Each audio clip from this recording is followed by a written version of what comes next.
Hi folks, this is Pastor Andy Beare from Greenview Alliance Church. Thanks for checking out our media ministry here. Normally, you may just be looking for the audio recordings of one of our messages from a Sunday morning.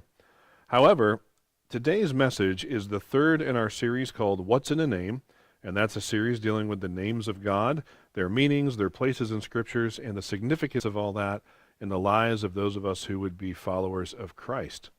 Now, today's message is one that has so much visual presentation to it and so many slides that instead of just posting the audio, we thought we would narrate the slideshow itself that we presented in church so that everyone would have the benefit of seeing all of the graphics that we presented during the message itself. So we hope not only that you enjoy it, but we pray that you're blessed and that this message will help you take the next step in your relationship with Christ. In the beginning, Elohim. That's actually what the Hebrew would say in Genesis 1:1, where it says, "In the beginning, God created the heavens and the earth." The name we're dealing with today is Elohim, and that is the name of God, the Creator. Now, Elohim is actually the most frequently used name for God in the Old Testament scriptures. It's used over 2,500 times, 32 times alone in the first chapter of Genesis. Now, like some of the other names we've dealt with, it's very interesting that Elohim is the plural of the name El. And why would God want the plural name be used for him as he inspired the original writers to write about him? Well, it's early support, the very first verse of the Bible, supporting the theology of the Trinity. We look to John 1:1. The beginning was the Word, and the Word was with God, and the Word was God. That's evidenced by God himself in Genesis 1:1, using the term Elohim, the plural form of his name. Also, in Colossians chapter 1, verses 15 to 17, we read, "The Son of God is the invisible image, the firstborn of all creation. For in him all things were created, things in heaven and on earth, visible and invisible, whether thrones or powers or rulers or authorities, all things have been created through him and for him. He is before all things, and in him all things hold together." From Hebrews chapter 11, "By faith we understand that the universe was formed at God's command, so that what is seen was not made out of what was visible." Now, there's a term for that theologians use. It's called ex nihilo. That means that no matter what your theory of how everything came into existence, originally something had to start everything, and that was out of nothing. Interesting, when you have conversations with people about creation versus evolution, everybody has their opinions on how things work, as do I. I am a pretty strict literal 7-day creationist. And I know people who are day-age creationists who believe that the days in the Bible represent long periods of time, not a literal 24-hour day. I know people who believe in theistic evolution, that evolution was the process, but that God started it. And I know people who just believe in evolution, just the Big Bang, and things that have no part for God. See, friends, here's the thing. No matter what you believe about how things came to be, initially you have to go back and ask the question of how it all began. Right now, there's a series that's going to be starting tonight that's called The Cosmos. It's going to have all kinds of ideas about how things evolved, about the universe, and there will be some pretty outstanding graphics and statistics. However, no matter what, you have to go back and ask that question, how it all began. Think of it as the series of causes. If there's a table in your dining room, someone or something caused that to happen. Let's say a machine made it. Well, you go to the machine. Something caused that machine to come into existence. And that could have been an actual person who put it together. Now, who made that person? Well, that was their parent. And if you go back through the infinite series of causes that's there, you'll realize it's not infinite at all. In fact, logically, if you think about it, there cannot be an infinite series of causes. There has to be something originally, no matter how long ago that was uncreated, that has always existed eternally. And if you have something or someone that is uncreated and that has always existed eternally, well, you're well on your way to acknowledging that there is someone called God. So no matter what the argument is, you have to go all the way back to the beginning. Even someone who believes in the Big Bang, that somehow these particles happen and boom, where did the particles come from? Or evolution, where everything started with this microbial ooze. Well, where did that ooze come from? And if you take the laws of logic, even before introducing God into it, the laws of logic themselves will lead you to a logical understanding that God's existence is real. It's logical. And we see here that God created out of nothing, ex nihilo in Hebrews 11:3. Well, Jeremiah 10:12. But God made the earth by his power. He founded the world by his wisdom and stretched out the heavens by his understanding. Psalm 19:1. For he spoke, and it came to be. He commanded, and it stood firm. And then in Psalm 33. By the word of the Lord were the heavens made, the starry host by the breath of his mouth. There's another version that says that God breathes out the stars and that he knows them by name. Now that's something that we don't quite get our heads around very much at all. The idea that God breathed out the stars and knows them by name. We look up in the sky and we see all kinds of different things. We certainly don't see as far as we think. Now here's a graph right here that's going to put some things into perspective. Now please understand that what I'm about to do, I'm about to hit you with some numbers, some statistics, some reality about the size and magnitude of our universe. Then we're going to come down to just our address here on Earth, and then we're going to look even smaller into the design of our bodies. But first, the universe. Right here on this graphic, you'll see the Earth. And then the Earth graphic goes into the little part on the solar system graphic that shows us, and that's not the scale, but you see the sun in the middle, and there's the orbit of the Earth and the other planets. Now, if you took our entire solar system, all the planets and its orbits, that fits into a part of what's called the Milky Way galaxy. Now, we actually live kind of in the suburbs of the Milky Way galaxy. We're all the way kind of on the outside. That Milky Way galaxy is actually kind of like a disk, and we'll talk about the size and magnitude of that. Then the Milky Way galaxy, grouped together with a bunch of other galaxies, is known as a local group. There's a name for that, but we'll just stick with the title, the local group, a bunch of galaxies together. And then those groups together are known as superclusters, and those superclusters of groups of galaxies all together are known as a local supercluster, and there are many, many of those. So what kind of size are we talking about here? Well, just thinking of the relationship of the Earth to the sun and then how far everything else is away, just think about some numbers here for a minute. Remember, Psalm 33, by the word of the Lord, the heavens were made, their starry host by the breath of his mouth. Well, the distance from the Earth to the sun is 93 million miles. Now that just alone right there is enough for us to think about, ponder, and it can blow our mind for the rest of the day. 93 million miles from the Earth to the sun, which is a star. Now the speed of light is approximate, and I do want to say for all you scientists out there and everything else, I'm using approximate and rounded numbers, and so please don't get on me about the decimals. The speed of light is approximately 186,000 miles per second. That's pretty fast. That means that sunlight reaches us on Earth in 490 seconds, or just over 8 minutes. So when you're sitting on the beach there, maybe you got a trip to Hawaii and you're basking in the warmth sun, that sun that's hitting you, that light and that warmth, started at the sun just over 8 minutes before you are feeling it. So how fast does light travel? 186,000 miles per second. How far can it go? Well, a light day. If you got on your bicycle and you could travel 186,000 miles per second, that's pretty fast. If you went for an entire day, you would have traveled 16 billion, that's with a B, 16 billion miles in one day. Well, a light year, which is a measurement you're going to see in the upcoming slides, how far light travels in a year, that actually comes out to 6 trillion miles that light traveling at that 186,000 miles per second speed would travel in the course of 1 year. That is a massive amount of distance. 6 trillion miles in 1 year, and that is a light year. So, going back to the graphic that we looked at before, now let's take a look at some of the distances between these different groups, the Earth, other galaxies, the local groups, and the local supergroups.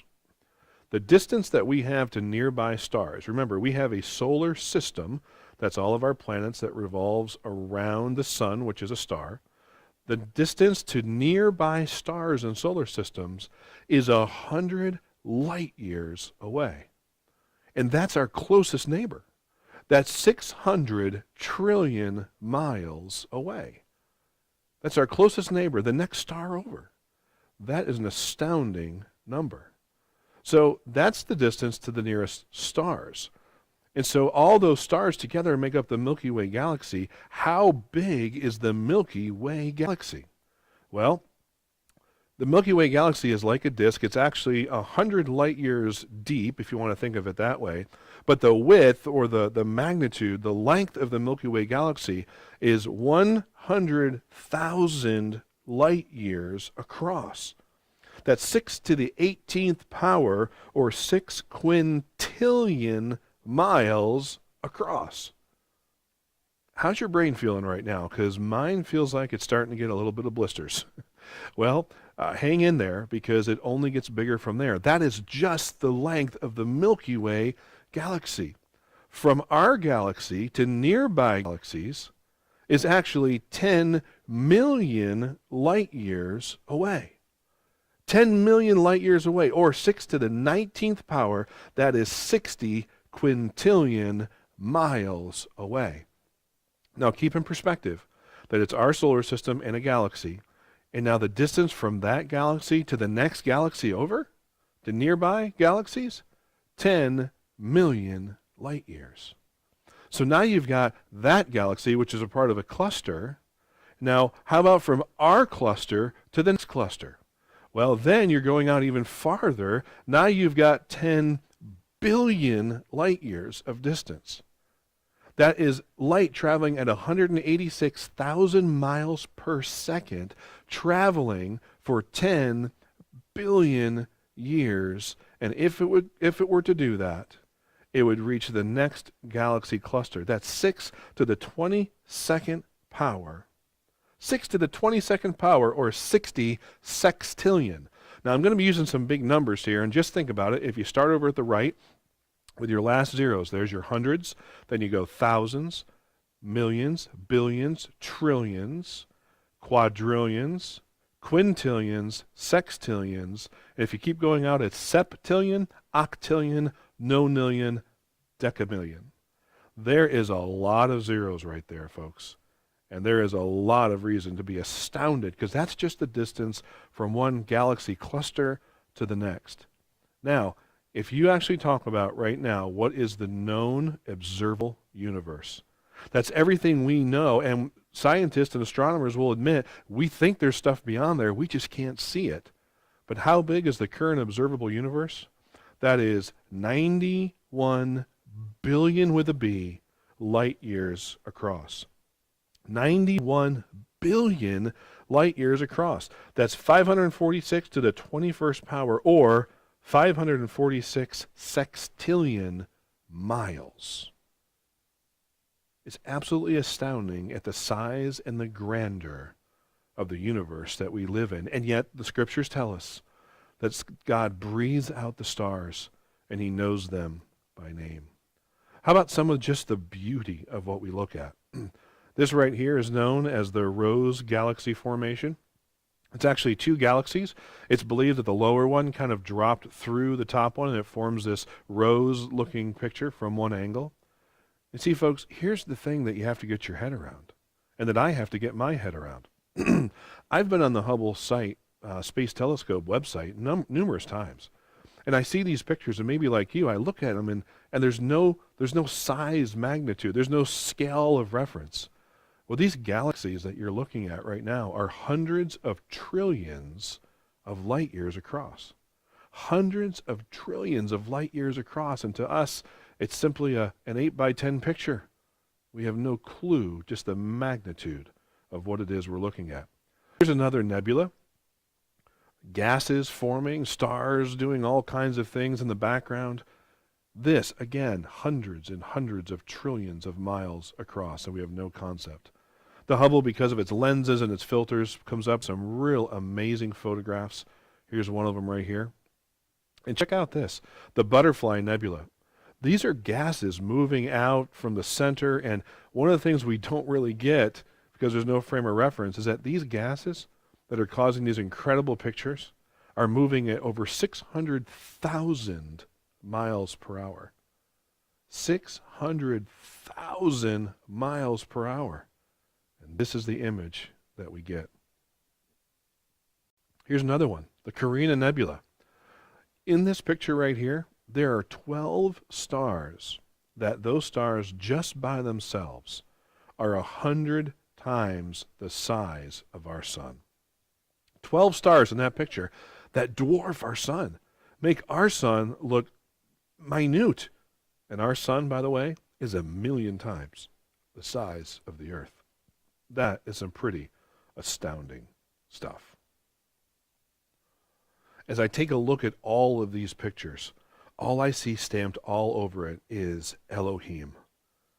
I see God the Creator, God the creative one, God the all-powerful one, God displaying his majesty and his grandeur in space and in the world around us. If you want to see more of these incredible photos, go to the Hubble Space Telescope's website. There's a number of different types of sites that carry these, but there are astounding photos that you can download. In fact, right now with that Cosmos series coming out, I have some people saying, Andy, don't you think that this is dangerous and this could cause problems? You know what? I think the more exposure people get to the incredible design and the incredible complexity and the incredible beauty of what God's created, I think at the end of the day, they're going to look at that and they're going to say, you know what? There is no way that happened by chance. I see the fingerprints of a designer all over it, and that designer must be God.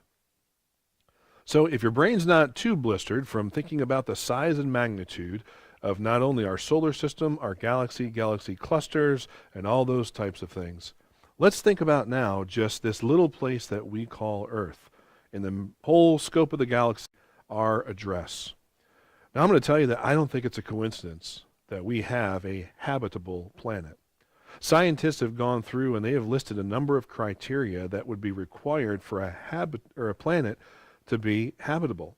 In fact, the reason they have these requirements is they're looking all over the stars to find another planet that could be like ours in a search for some kind of extraterrestrial or whatever it is they're looking for.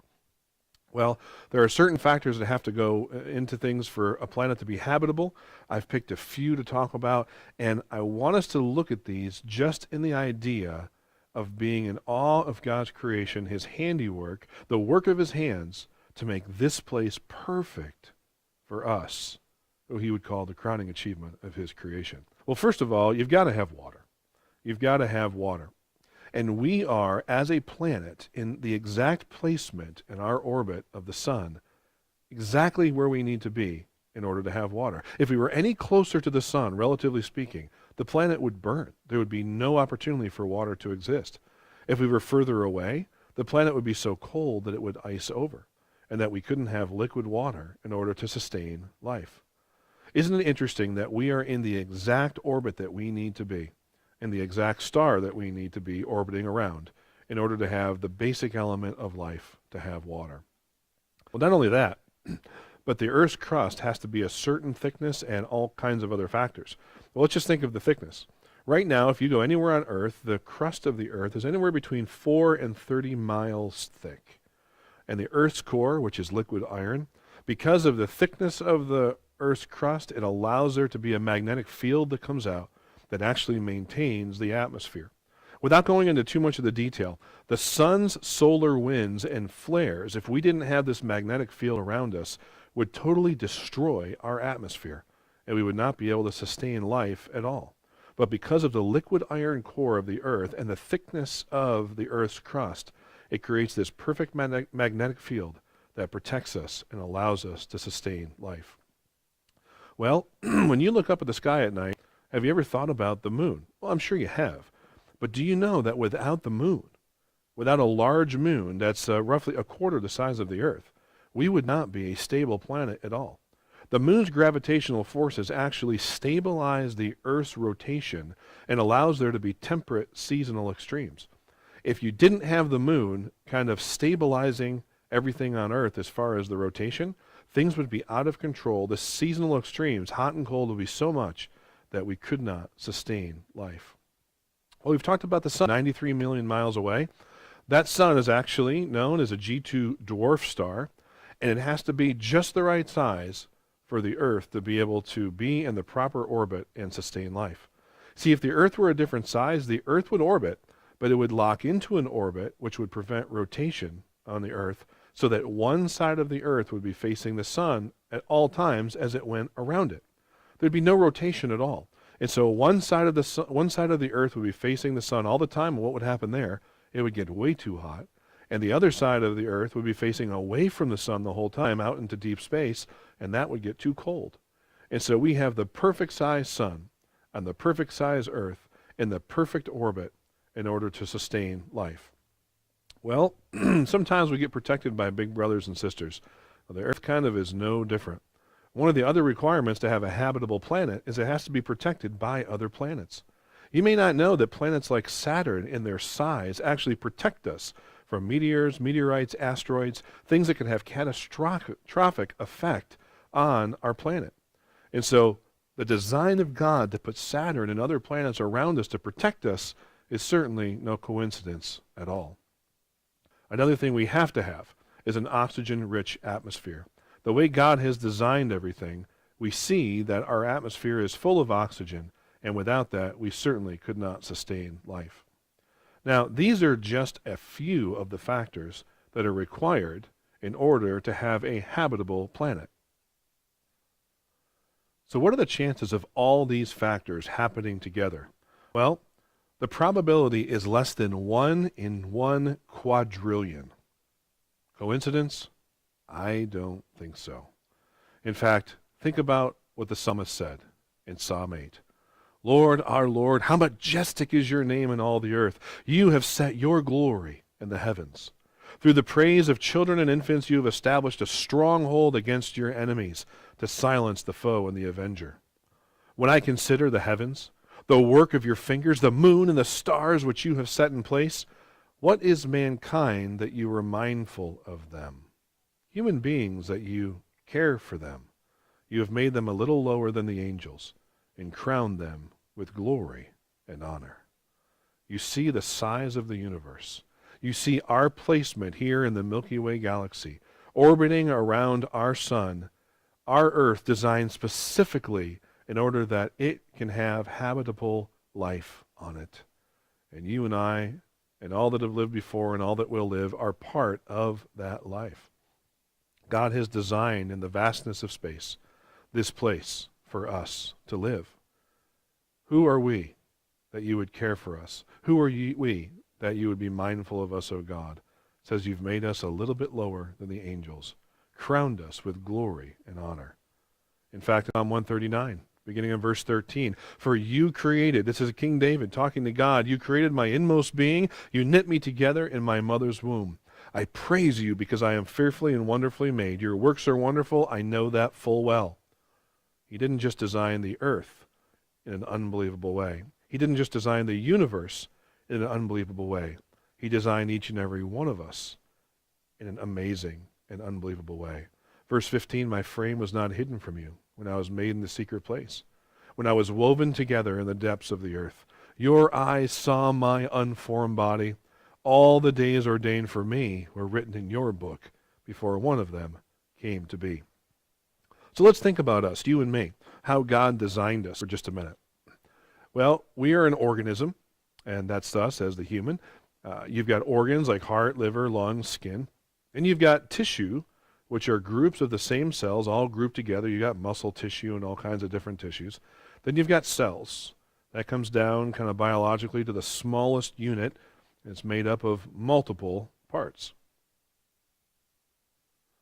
Now, at the risk of taking everyone back to junior high science class, check this out. Here is a diagram of the cell. Now, I know you probably are looking at that and you're seeing some familiar terms. You've got your nucleus, you've got your plasma membrane, your cytoplasm, all these different parts that make up this little tiny factory known as a cell. Naked to the human eye, we have to use a microscope to see this, and every one of us is carrying billions and billions of these around with us all the time. Yet within this tiny, tiny structure, there are all kinds of features and all kinds of functions and all kinds of things working together in a little factory to do everything it needs to be based on what type of cell it is. Now, I don't know about you. When I look at this, there is no way I look at this and say, oh yeah, this just evolved. To me, I look at it and I see the stamp of Elohim, the creator, the designer, the one who knew exactly what he was doing when he put all these things together, working together in order to function and fulfill a common purpose.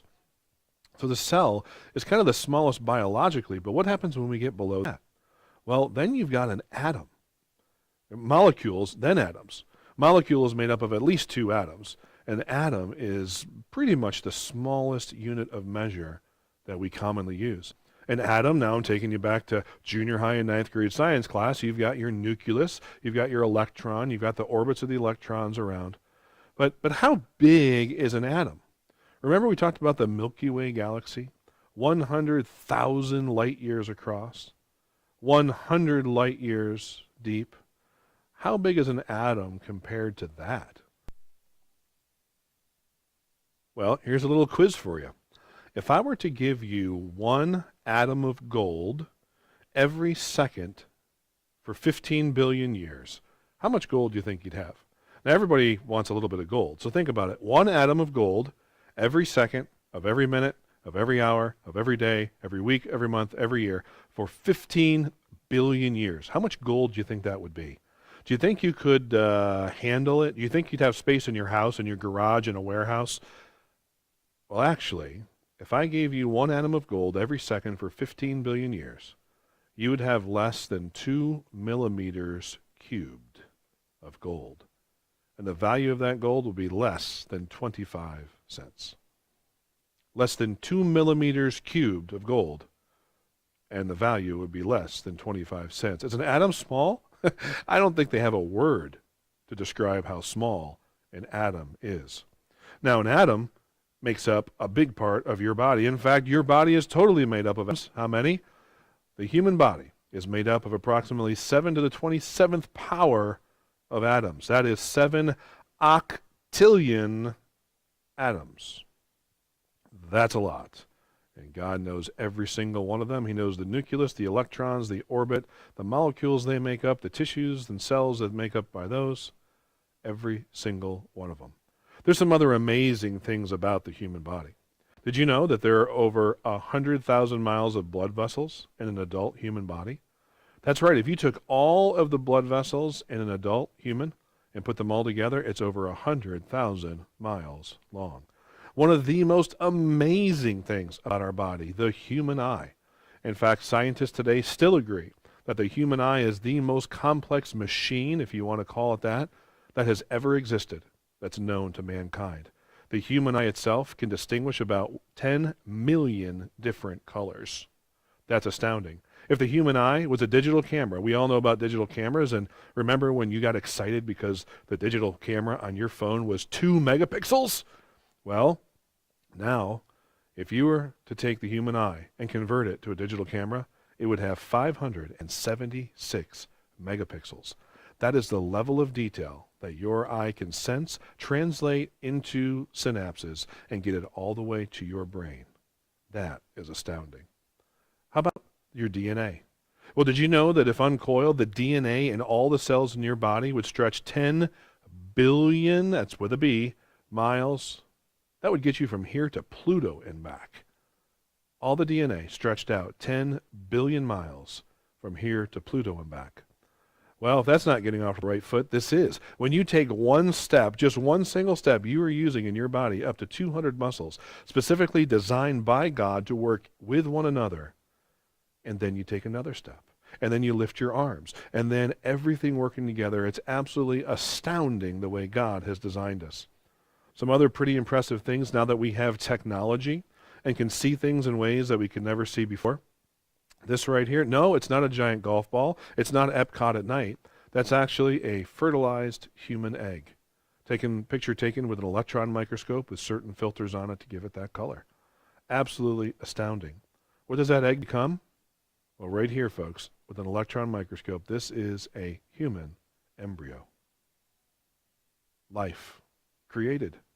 All those atoms, all those cells, all those molecules, all the tissue, everything coming together just as God designed. Some other pretty cool things. This is actually blood vessels. Here, this is actually brain cells.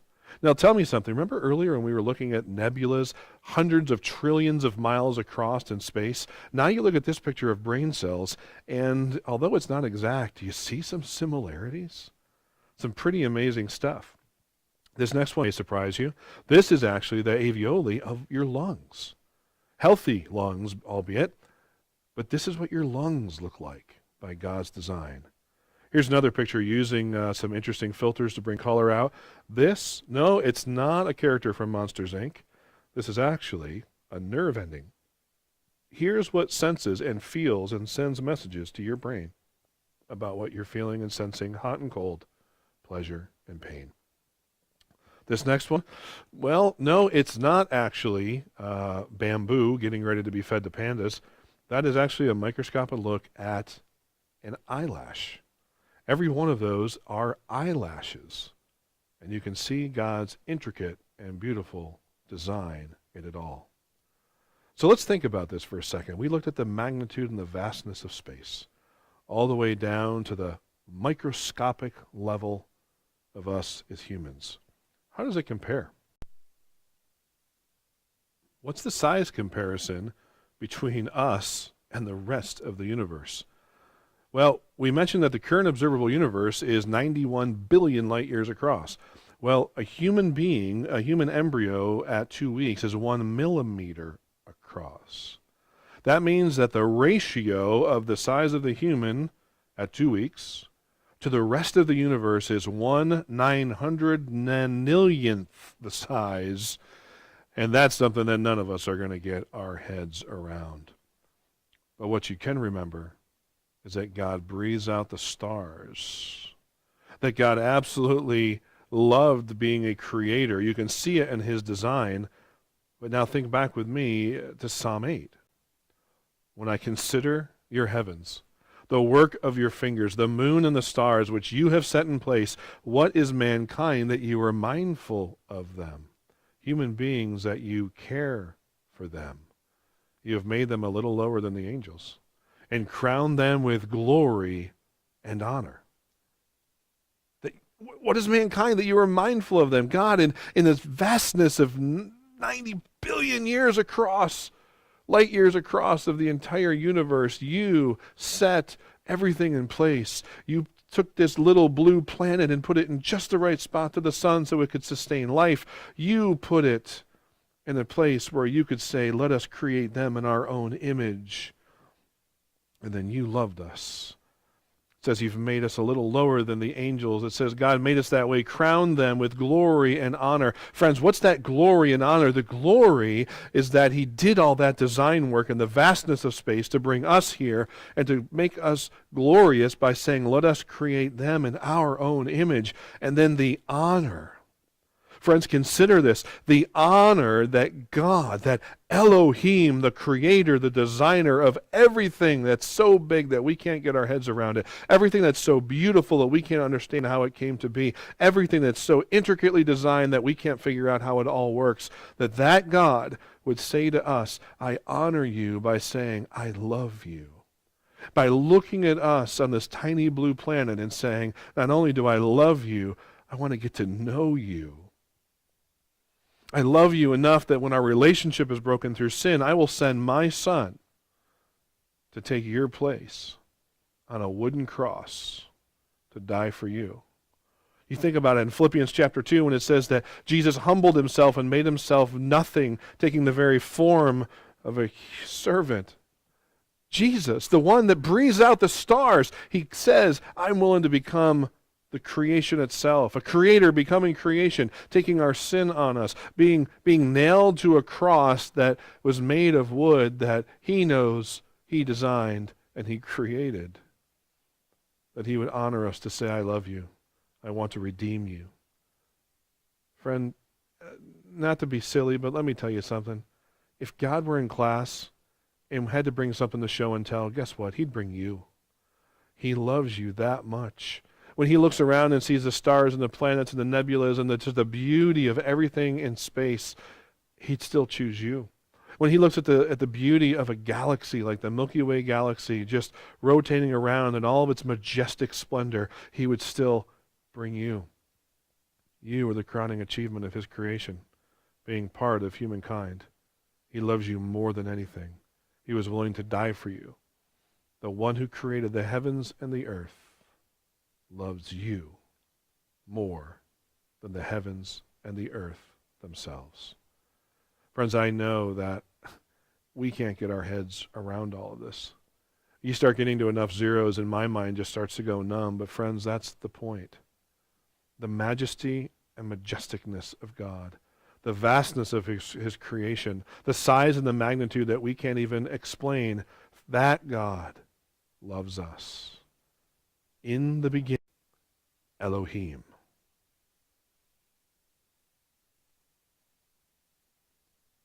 And in the end, it will still be Elohim.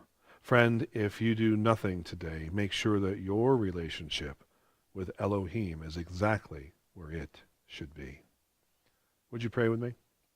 Heavenly Father, I give you thanks for the fact that you've revealed yourself to us as Elohim, as the creator. And out of that we see you as a designer and sustainer. And Lord, to think that you, Elohim, would love us is something that we can't get our heads around. Lord, much of what we've looked at today is stuff that we can't get our heads around, but yet we thank you that you created us in such a way that we could discover the magnitude and the vastness and the beauty of your creation in the universe, and yet to still know that you love us.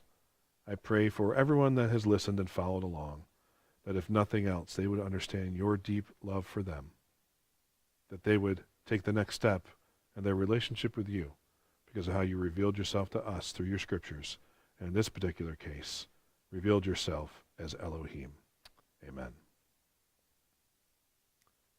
For more information on Greenview Alliance Church and its ministries, please visit www.greenviewalliance.org.